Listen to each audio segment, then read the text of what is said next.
for, I don't know, some case that he could make of his own righteousness. But that said, by the time, particularly like that scene that you mentioned, by the time it was well past midnight and everybody was exhausted, I think for the most part we did kind of forget about the camera.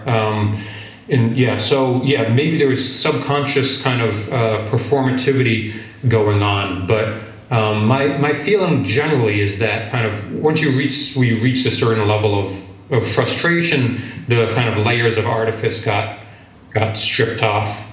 And then Adam, do you want to add maybe to the first question about kind of the perspective and our decisions about showing her face and things? Do you want to weigh in there?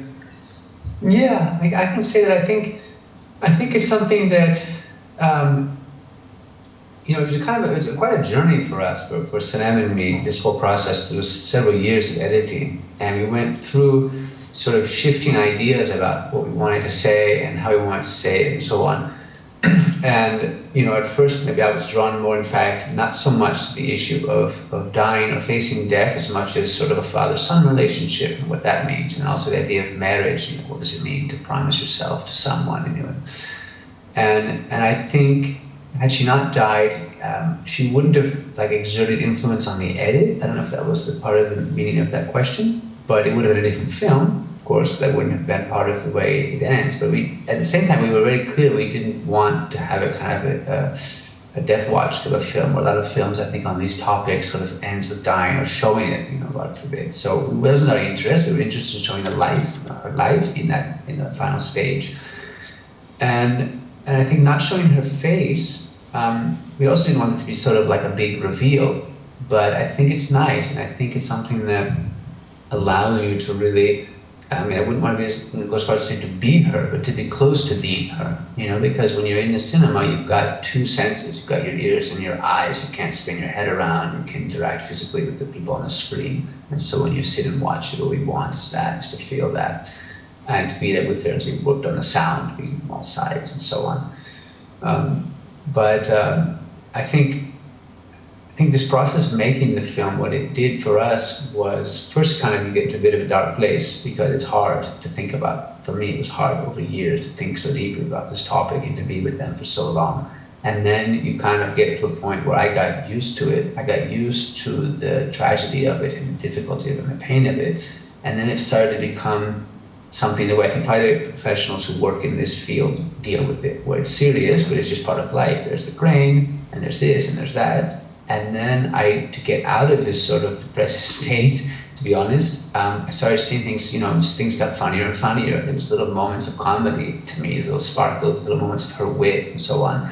And I tried to sort of, it was a conscious decision, I had a little din in the editing studio, funny, humorous. And we just squeezed as much as we could out of that. And that's when we started going farther and farther into her point of view, rather than being as subjective maybe. And to hear her voice, to get more and more text of her, what she had to say, to add that.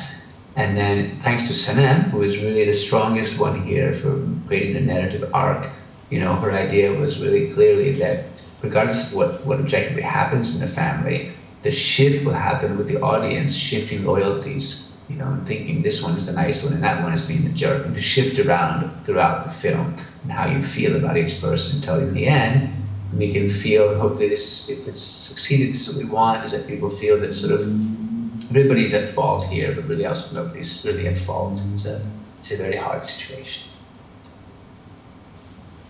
Great, thank you. I think we have another question here, and I would encourage those at the Warwick Arts Centre, if you have, I know you haven't got any yet, but if you do have one, it'd be great if you could feed that through. Just to mention to Chris, I understand from Warwick that they've got great sound from us, but not great sound for Noah and Adam. I don't know if that's something you can adjust.